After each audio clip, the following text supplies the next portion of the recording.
Good old video game reviews. Yes. Today we're going to look at 5 games that I think Metacritic got absolutely wrong. If you guys aren't familiar, the website Metacritic, it's kind of a amalgamation or whatever you want to say of all these critics that come in. There's an audience score that all of like the known review websites and everything kind of get rolled into one. And some of these scores, they don't necessarily all blow my mind, but these are games we like. Yes, so these are games that Metacritic say suck. Most of the games we're going to talk about are under 50%. Yeah. So that means they're failing. Yeah. They did not graduate high school, these games. We have nobody on our list that has a D. Everything is 60 or below 60. Yeah, for which sure. is insane. But these are games that critics hated, but we love.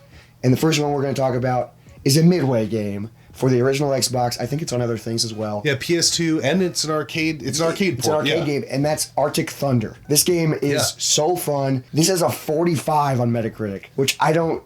Why is that? I get that maybe the game is simple, but it's an arcade game. What do you want from it? And this game is so fun. It's like Hydro Thunder, but you're on a snowmobile. Yeah, and then it adds some combat elements too. So I look at it like Hydro Thunder with a little bit of road rash in there. Road rash because you can hit people. In the snow, there's weapons, there's power-ups, kind of like a little bit like of a chaotic Mario Kart because there's different weapons you can throw. You're going so fast. There's unlockable characters, there's unlockable maps. This game, up to 4 players. Yeah. Like, this is a great pick-up-and-play arcade game. I don't know what's wrong with it. Sometimes there's so much shit going on, you don't know what's happening. Yeah, but it's fun. I've never put a game in like this and not had a good time. Yeah. So I digress. Why it got a 45? Do I think it should be like a 90 or 100? No, but like, not a 45. A 45, like, I wonder if people look at those scores and they're like, well, I'm not going to play that then. Which is wild because these games are so fun. Moving on to the next game, this game has a 54, so a little bit better than Arctic Thunder.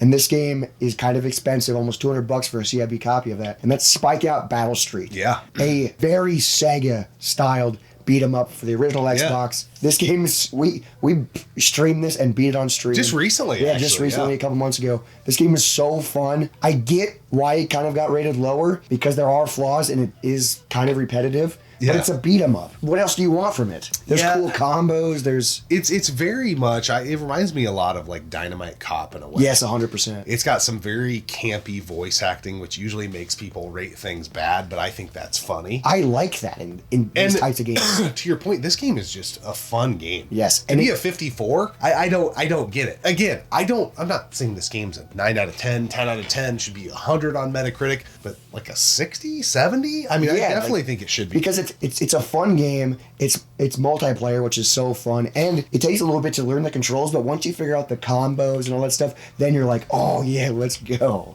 It's really fun. Yeah, and I think some of these games that the prices may be going up on maybe speaks a little bit to it's not as bad as they said it was. This falls into that category, $180. Yeah, which is absolutely insane. Find a way to play it. Don't spend $180 on it, but Spike Out's really fun. Now moving on into another game from this generation for the PS2. I think it's also on other things as well. Before you finish and tell everybody what it is, this is the highest rated game on our list, according to Metacritic. And I'm going to say this is definitely the worst game from a technicality standpoint. From a gameplay. But it's fun as hell. I'll let you take it from there. So that's Jackass, the video game. This game is very bad, but very fun. Yes. If you like Jackass and if you like stupid shit, this game is so fun. Are the controls terrible? Yes. But it's fun. Dude, we put it in and we beat it. Yes. In like one day. There's like a story mode, where you're filming episodes. You can unlock different characters. I think the default character you play is as Steve-O, but you can play as other characters, which is really fun. It's basically just mini games, but it's Jackass inspired. Yeah. So like there's one where you're like bumper cars, but you're on a roof. So then you fly off the roof. Or you like throw yourself down a mountain and try and get all bruised up. Yeah. The controls are terrible. The audio's whatever. It is the voices of Jackass. That's fun. Yep. But the game is just fun. Yeah. Like if you just want stupid fun, I don't get. What's so wild is this has a 58 on Metacritic, which is not good. But how is this the highest rated game of the 5 we're talking about? I don't know. How is this rated higher than Arctic Thunder? But I don't get that. No idea. I don't get that. But I will say again, this was a game when we put it in. Yes. We could not stop playing because we were just like, what the fuck is this? It's so fun. But it's fun. It's so fun. And on the PS2, you can get a copy for about $25, so not terrible. Yeah. It's probably one of the cheaper games that we're going to talk about today. Jackasses. Maybe we'll watch the movies and then play a game again. Hello, I'm Johnny Knoxville. Welcome to Jackass the Game. Up next, an arcade port of a light gun game for the Nintendo Wii. Kind of a little bit more expensive for a Wii title. It's a game by Konami called Target Terror. Lowest rated game on our list. This game is rated a 33. 33. That is poor. Yeah, that's what some people would call poor. Yeah, but light gun games, we gotta to me, ratings of the common folk, gamers, do not apply to light gun games. Because they're different. Light gun games are supposed to be campy, have poor voice acting, those type of things.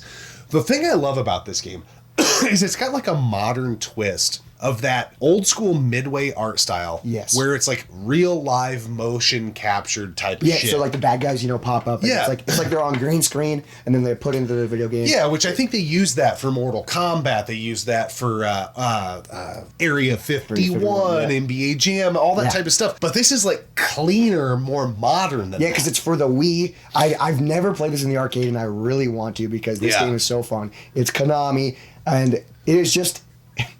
You can. There's different levels of violence. Set it to super high. Yeah, it's so fun, and it's a light gun game. But there's different guns you can get, which is so fascinating, dude. So you had this freeze gun. Yeah, you can get a freeze gun and freeze the bad guys, and then they'll just shatter. Or I had a laser, and it just you can see their skeletons. It's Home Alone 2, when he grabs the thing.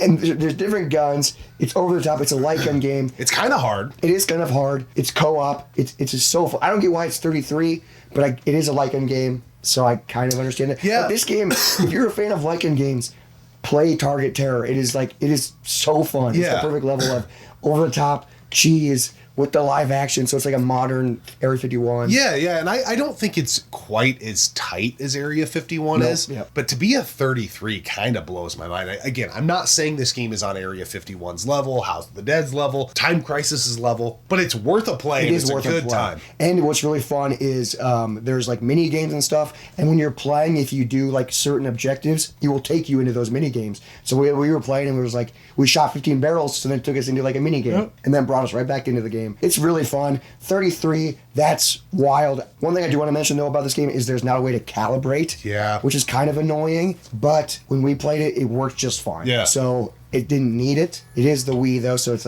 point and click, but it's still so fun. Yeah, it was a good time. All right, so every game on this list, rated poorly, but we like it. We love it.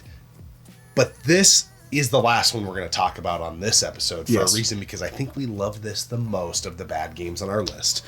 And it's the most expensive, so we felt like it deserved that. These are in no particular order, but we want to talk about it last. You've seen us beat it on stream if you've been around for a while. It's one of the most expensive games on the Wii U. It is Devil's Third. Yes, this game is so fun for being a Nintendo exclusive. It's rated freaking R, rated X. This game is badass. Metacritic gave this a 43. And does the game have flaws? Yes. Yeah. Is the game broken in areas? Yes. Are the boss fights a little bit too hard in some levels? Yes. But is the game fun? Yes. This game is so fun. It's a third-person shooter, but then there's melee attacks. Yeah. You feel like a badass. It's a longer game. It's overly violent, does everything to achieve its mature rating. They were so close to having this game dialed. If they would have fixed the bugs and stuff, this game would have been probably rated pretty well, but 43, that seems that's way too low. Yeah, I mean, I could see 65. 65, yeah, that's about where I would put it. Yeah. But the fun factor, we did a whole review of Devil's Third, but the fun factor, 10 out of the 10. We played it together, even though it's a single player game, we took turns. It's just fun to watch. Yeah. Because it's over the top. You can pop people's heads off, you can come down with them. It is sick. But coming in at over $200 for a North American copy, that's wild. Yeah, it's unfortunate. And I think, again, the price, I know that supply and demand's a thing, of course, but some of these games that are a little more expensive, I think that means they're worth playing. People want them. I think they've gone up. Devil's Third is a rarer game, so that's probably why. But I think people are like, oh, they looked at the scores, didn't play them initially, and then they heard people talk about it. Yep. They're like, well, I want to play that now. Yeah. I want to play Jackass. I want to play Devil's Third. I want to play Target Terror. Like, so I think if you're looking at games and looking at the scores, that doesn't necessarily mean it's bad. Yeah. You know, like friggin' 33 for Target Terror, that is insane. Yeah. It is not a 33 at all. That's, I mean, it's probably a 60. Yeah. But it's fun. It's a game we've beat. We will continue to beat. Yes. It's a lot of fun. If you're a light gun fan, I think any of these, if you're just looking for a good time, which isn't that why we play video games? Yeah, isn't the whole point of video games to have fun? Yeah. Like, you can nitpick all you want, but, like,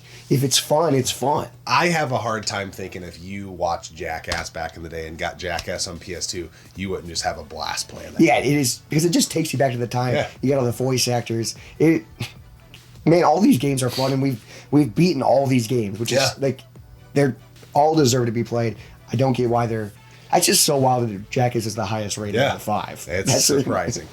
Well, now it's your turn. In the comment section below, what are some games that are just known to be shitty? The reviewers crapped on them that you actually like and say, yo, hey, pause. This game's actually really fun. Maybe not really good, but it's still a lot of fun. But it's fun. And you love it. And you love it. Yeah. You know? I think a lot of people shit on that Contra game that came out, and Yeah. I didn't think it was that bad. Yeah. It's not my favorite Contra game, but it's fun, you know? Hey, with that in mind, we may have to do another one of these. But we appreciate you tuning in, subscribing to the channel, and watching us talk about games that reviewers hated Yes. that we actually love. We'll catch you on the next.